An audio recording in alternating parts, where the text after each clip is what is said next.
Нужно быть очень пристрастным человеком, чтобы не заметить в Чечне черты новой мирной жизни.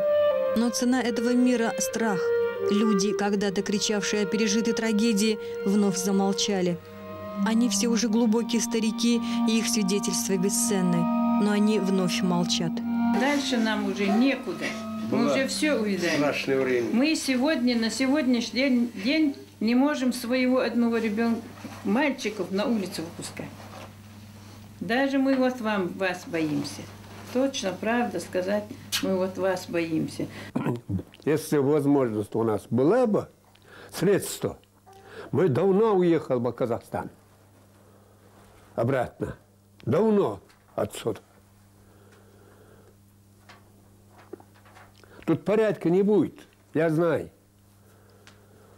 Видно, что тут здесь не будет порядка. Тут никаких законов не будет. Видно. Если была возможность поехать, хоть билет взять, босиком поехал бы. Мы теперь и Конституцию приняли, и президента избрали. Теперь что будет, не знаем. Но мы пока не имеем никакой права. У нас права никакой нет. Точно так же, как и 44 году, да? Что 44-й год, что сегодняшний год. Я часто думаю о необъяснимых, почти мистических совпадениях, наполняющих нашу невероятно реальную жизнь.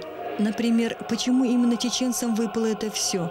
Может ли быть вообще такой грех, за который на протяжении столетий расплачивается целый народ? Или это что-то другое? Когда-то православные патриархи предсказывали, что только через покаяние Россия станет великой. Может быть, сегодня наступил этот момент, когда чеченцы дают нам этот шанс великого покаяния.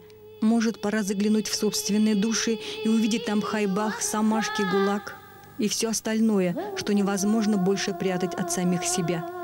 Я часто думаю над этим и не нахожу ответа. Наверное, как и все остальные. И так же, как и они, живу без ответа.